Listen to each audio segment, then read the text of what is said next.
وننزل من القرآن ما هو شفاء ورحمة للمؤمنين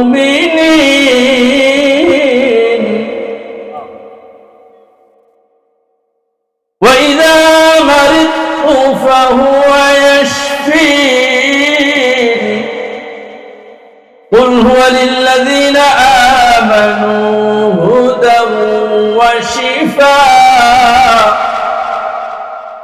وشفاء لما في الصدور আল্লাহ পাক কোরআনে বলছেন এই কোরআন হলো শিফা। কোরআন কি? শিফা। আল্লাহ রাসূল সাল্লাল্লাহু আলাইহি সাল্লাম বলছেন সূরা ফাতিহা যে ব্যক্তি 7 বার পড়ে পানির মধ্যে ধুম করে খাবে তার সমস্ত রোগের জন্য সূরা ফাতিহা যথেষ্ট। বলুন সুবহানাল্লাহ। সূরা ফাতিহার কয়েকটি নাম আছে, এর মধ্যে একটি নাম হলো সূরাতুশ শিফা। নাম কি? সূরাতুশ শিফা। এই কোরআন এটা তো বর্তমানে জীবন্ত এক মুজিজা। আল্লাহ পাক যত নবীকে নবুয়ত দিয়েছেন প্রত্যেককে মুজিজা দিয়েছেন, আর আমাদের নবীকেও মুজিজা দিয়েছেন, যার একটা মুজিজা এখনো বাকি আছে, কিয়ামত পর্যন্ত বাকি থাকবে। সেই মুজিজার নাম হলো আল কোরআন। বলুন আলহামদুলিল্লাহ। এটা শিফা, মানুষকে পথ দেখায়। ওয়াহুদাল লিল আলামিন ওয়াহুদাল লিন নাস। কোরআন মানুষকে হিদায়াত দেয়, কোরআন মানুষের জন্য শিফা। কিতাবের মধ্যে আছে একটা হিন্দু মেয়ে একজন মুসলিম মেয়ের সাথে বান্ধবী বানালো। কুতুবাত জুলফিকারের মধ্যে লিখেছেন যে ওই মেয়েটা ওই মুসলিম বান্ধবীর মায়ের কাছে পড়াশোনা করত, বাংলা প্রাইভেট পড়ত, ইংরেজি পড়ত। এক পর্যায়ে তার মা তার বাচ্চাকে আলিফ বা তা এই আরবি অক্ষরগুলি শিখাইলো। ওই হিন্দু মেয়েটাও তার বান্ধবীর সাথে এই অক্ষরগুলি পড়তেছিল। যখন কোরআন শরীফ পেলাম, ওই হিন্দু বান্ধবী মেয়েটাও তার মুসলিম বান্ধবীর সাথে কোরআন সবক নিল। কোরআন সবক নেওয়ার পরে কোরআন শরীফ পড়তে পড়তে এক পর্যায়ে তার কোরআন খতম হয়ে গেল। বলুন সুবহানাল্লাহ। এই মেয়েটা আস্তে আস্তে যখন যুবতী হলো, বিবাহে দেওয়ার প্রস্তাব আসলো। তার মা একটা হিন্দু ভালো ছেলে দেখে তাকে বিবাহ দেবে, কিন্তু এই মেয়েটা মুসলিম মেয়ের সাথে থাকতে থাকতে ঈমান গ্রহণ করলো। সে ফাঁকে ফাঁকে নামাজ পড়তো, রমজান মাস আসলে না খেয়ে খেয়ে অনেক সময় রোজা রাখতো।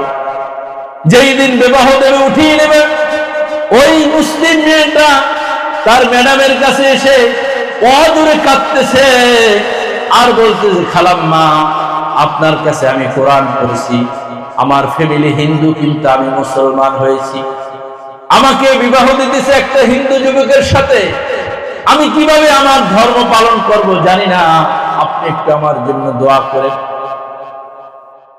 আর যেহেতু সে ম্যাডাম ছিল, তার কাছে পড়াশোনা করছে, তার গার্জিয়ান এই মুসলিম ম্যাডামকেও দাওয়াত দিয়েছিল। বিবাহের দিন এই মুসলিম ম্যাডাম তার হিন্দু ছাত্রীর জন্য, যদিও হিন্দু না এখন মুসলিম হয়ে গেছে, একটা গিফট করলো।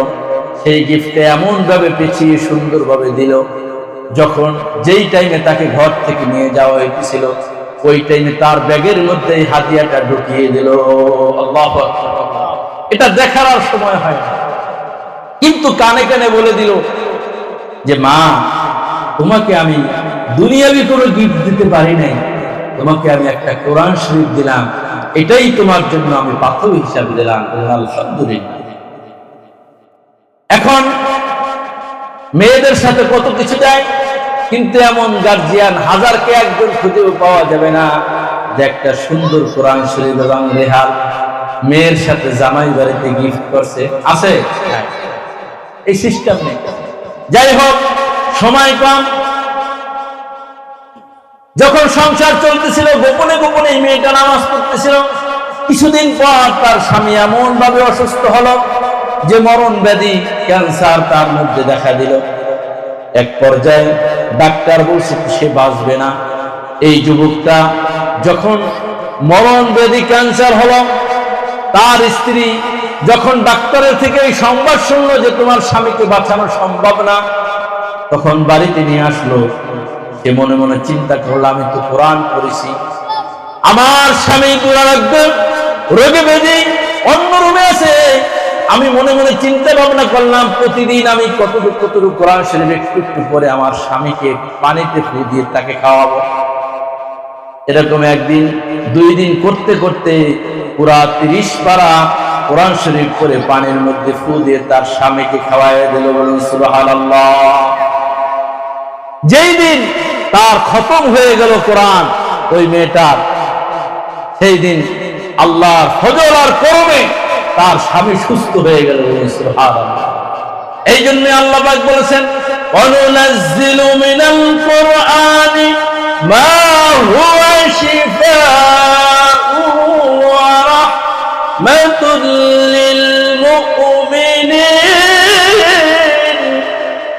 কোরআন হলো শিফা। যখন তার স্বামী সুস্থ হয়ে গেল, ডাক্তারের কাছে গেল। ডাক্তার পরীক্ষা নিরীক্ষা করে বলতেছে যে তোমার স্বামী যেই রোগে আক্রান্ত ছিল সেই রোগ থেকে পরিপূর্ণ মুক্তি হয়ে গেল। বলুন সুবহানাল্লাহ। আল্লাহু আকবার কবীরা। কোরআনের মুজিজা কিয়ামত পর্যন্ত বাকি থাকবে।